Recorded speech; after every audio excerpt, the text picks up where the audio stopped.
سورہ طلاق قرآن کریم کی 65 سورہ ہے جو مدنی دور میں نازل ہوئی۔ محمد اسد اپنی تفسیر دی میسج آف دا قرآن میں اس سورہ کو محض قانونی احکامات کا مجموعہ نہیں بلکہ انسانی وقار، عدل اور اللہ پر بھروسے کا ایک جامع نظام قرار دیتے ہیں۔ پہلا پوائنٹ، طلاق کا مقصد اصلاح یا باوقار جدائی۔ محمد اسد اس بات پہ زور دیتے ہیں کہ اسلام میں طلاق کو ناپسندیدہ قرار دیا گیا ہے، لیکن اگر نباہ ممکن نہ ہو تو اسے دشمنی کے بجائے بھلے طریقے سے ہونا چاہیے۔ عدت کا فلسفہ۔ اسد کے نزدیک عدت کا اصل مقصد میاں بیوی کو سوچنے کا ایک آخری موقع دینا ہے تاکہ اگر غصہ ٹھنڈا ہو جائے تو صلح کی گنجائش باقی رہے۔ گھر سے نہ نکلنا۔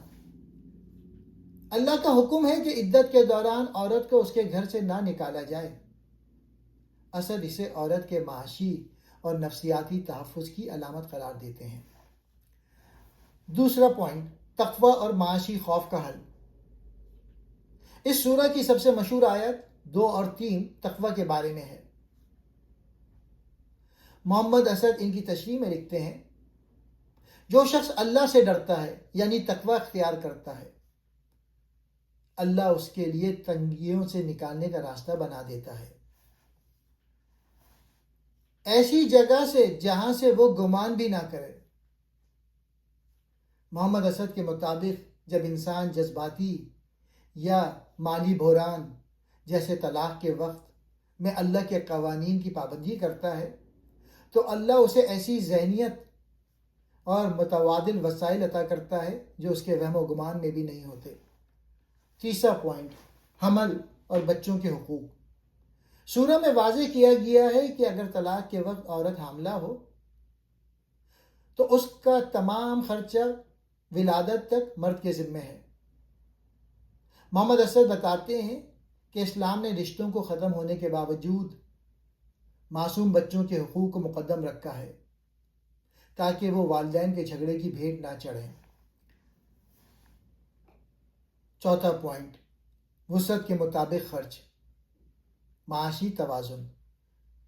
آیت 7 میں حکم ہے کہ صاحب وسعت اپنی وسعت کے مطابق اور تنگ دست اپنی حیثیت کے مطابق خرچ کرے۔ محمد اسد کے نزدیک یہ اصول بتاتا ہے کہ دین انسان پر اس کی طاقت سے زیادہ بوجھ نہیں ڈالتا، لیکن اخلاقی طور پہ مرد کو اپنی ذمہ داریوں سے فرار اختیار نہیں کرنا چاہیے۔ پانچواں پوائنٹ، سابقہ قوموں کا عبرتناک انجام۔ سورہ کے دوسرے حصے میں ان قوموں کا ذکر ہے جنہوں نے اللہ کے احکامات کی نافرمانی کی۔ محمد اسد لکھتے ہیں کہ خاندانی نظام کی تباہی دراصل معاشرتی تباہی کا پیش خیمہ ہوتی ہے۔ جو معاشرہ کمزوروں یعنی عورتوں اور بچوں کے حقوق پامال کرتا ہے وہ اللہ کے عذاب سے نہیں بچ سکتا۔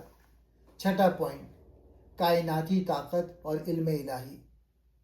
سورہ کا اختتام اللہ کی قدرت کے تذکرے پر ہوتا ہے جس نے 7 آسمان اور زمین بنائی۔ محمد اسد کے مطابق یہ بتانے کا مقصد یہ ہے کہ جو خدا پوری کائنات کا نظام چلا رہا ہے وہ تمہارے چھوٹے سے گھر کے معاملات اور تمہاری نیتوں سے بھی پوری طرح واقف ہے۔